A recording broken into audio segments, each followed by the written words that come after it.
to copy me. If you do that next year, you're wasting the opportunity that's being given to you. Because if you introduce money to it, you're going to be worried about whether or not I'm going to be right or wrong and not understanding what it's like to watch price in that move.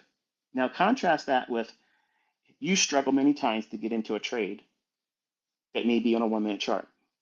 And you put the trade on and it starts fluttering around and it moves in your favor or it doesn't move in your favor. Immediately, you are emotionally hooked. Now, every fluctuation means something to you, but it's grossly exaggerated and it's going to be clouding your mind. You're spending more time hoping that it moves in your favor and fearing that it won't to notice the things that it's indicating that it is or isn't a sound trade anymore. You're worried about the micro fluctuations.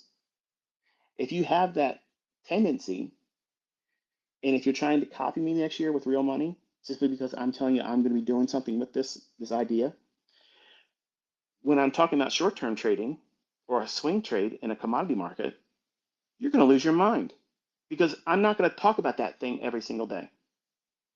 It'll be a position that once I put it on, I place a stop, I let it go. And if you copy that, any little fluctuation in price action while you're in that same trade, you're going to be so anxious and scared. And you're going to be going to my Twitter and saying, hey, or X account, sorry. Hey, ICT, can you give me an update on this? Should I move? I'm not going to answer you. I'm not going to answer you, not because I want to be rude or ignorant to you, but I'm reminding you, I'm not going to babysit your trade. I'm not going to do that.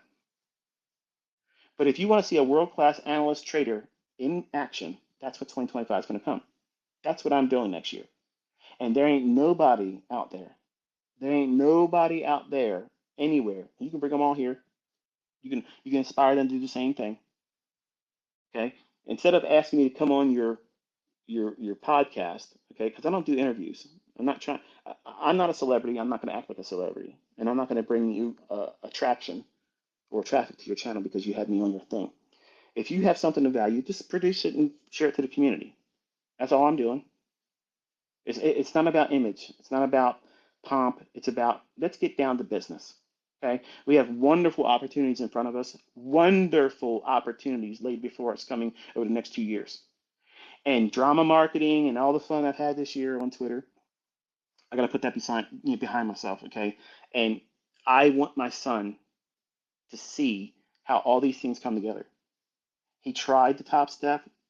He tried to do it and rushed, and because he was impulsive, he failed. Once he got funded, he blew it the very first trading day. It's easy to do that, and they're designed to do that.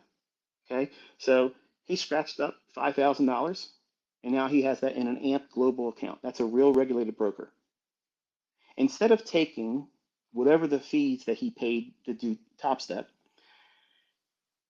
instead of doing that and limiting yourself to whatever that amount of money they force on you, and as you make money that trails behind you, that's like a trailed stop loss that strangles your trade.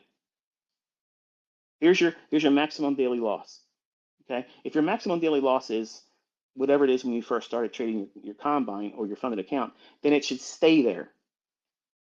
Never trail behind. That tells you that these companies that do that, and Mr. Patak, I understand this probably isn't going to be good for your marketing or whatever, and I don't care. It's not meant to be ill-spirited, but that's really disingenuous. Because if you initially offer the opportunity that this is the maximum loss when you start the combine or you get the funded account, it should stay right there and it should never trail higher. Because what this does, and for the people that don't know any better, people that know how to trade and have traded with real money understand that these prop firm companies are Ponzi schemes. Okay, I understand there's a lot of you don't have the resources to put $5,000 together to throw into a real trading account. But Caleb has real money, $5,000 in a real account. He doesn't have to worry about that maximum loss following him up as he makes new equity. He doesn't have to worry about, trading a number of days before he can get his money out. If he makes $250 today, tomorrow, sometime next week, he can take that $250 out and pay it towards his bills. He doesn't have to do 5 days in a row profitable while they're trailing that that stop loss of blowing the account right behind wherever you just recently made money, demo money. It's a fool's errand to try to trade in those companies, all of them. And you just watched another one go belly up because they're frauds, they're scammers, and he's offering up a $500,000 the bet on me not doing something or doing something. Guys, these people are frauds, man, and you're trusting them with your financial future.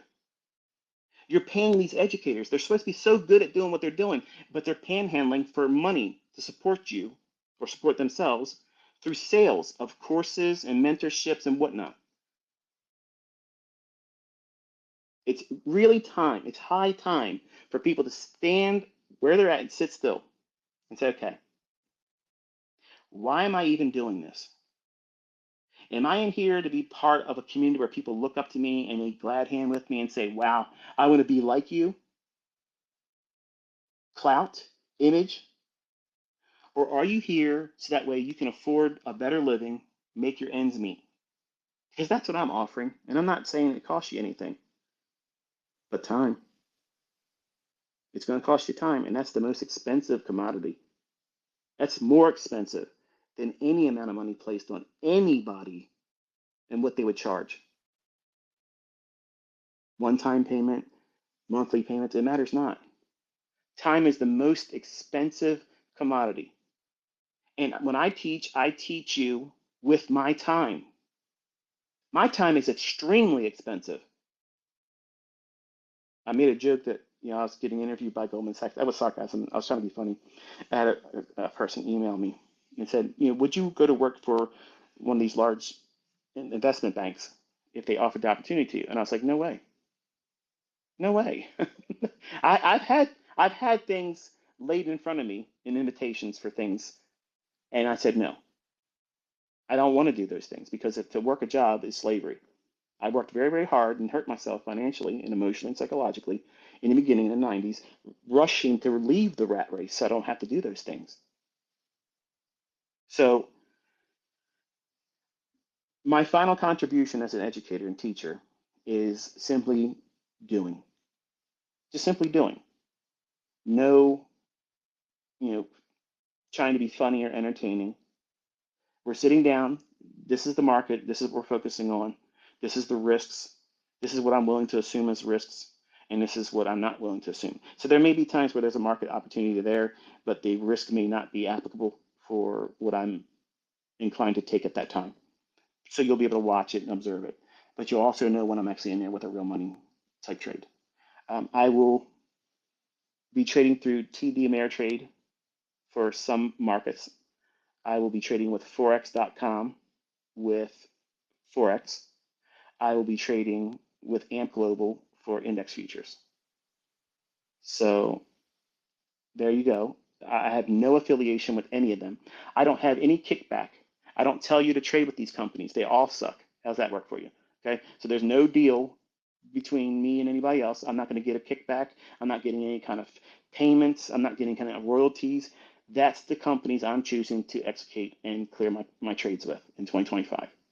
Okay, so that way you know that I am not trying to funnel you into any of these companies. I'm not an introducing broker. I would never be an introducing broker. That means that I'm acting as um, a person that would get you to open up an account with any individual broker, and then every time you take a trade, I would get some kind of little piece of that. Kind of like all of the influencers that trade through prop firms and they have an affiliate link. I have students that do this. Okay, so I'm not dumping on any of you. I'm just reminding folks that I don't do those things. So if I ever say anything about a company or a product, I genuinely either don't like them, and here's the reason why I don't like them, or I like them, and here's the reason why I like them, and they don't pay me anything. Okay, I have companies all the time reaching out to me and asking me to do some kind of affiliate marketing, some kind of like an advertisement type thing, and if they're honest, they'll come forward and say, yeah, this is true because I offered him and he wouldn't take it. And there it is. But I want my opinions to be genuine. They're organic. That means that they are genuinely my unadulterated opinions. So that means I'm not influenced by the paycheck at the end because I can make lots and lots of money doing that. I have a lot of people following me, and I have a lot of influence over a lot of you. So if I say I would only trade with this broker, I would only trade with this prop firm, I would only do this with this forex trader, brokerage firm, a lot of you would only consider that because ICT said that this is the only one. And I understand that influence. And I never want to abuse that. I never will be accused of taking that and monetizing that for my own personal gain. To me, it would be very disingenuous. And I would love to find other people in the industry that are highly opinionated about certain things in the markets do those types of things. I would gravitate towards those individuals more than the people that have affiliate links because they're incentivized to talk about that company. They're incentivized. And truth be told, a lot of them trade through other companies, but they just won't talk about them because number one, they won't get financial gain. And two, they have a contractual obligation to only promote the things they have affiliate marketing through. So I don't do those types of things. I have zero to gain, nothing.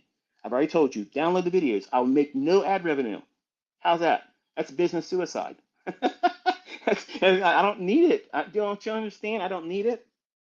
But I love teaching and I love sharing. And I want you all to see what, after a number of years studying, what you should be focusing on and how a day in the life of a real trader, how does that happen? Like, I'm not going to pull up and show all kinds of cars and how I walk through my house from pajamas and make my coffee in the morning because I don't drink coffee. It causes dementia.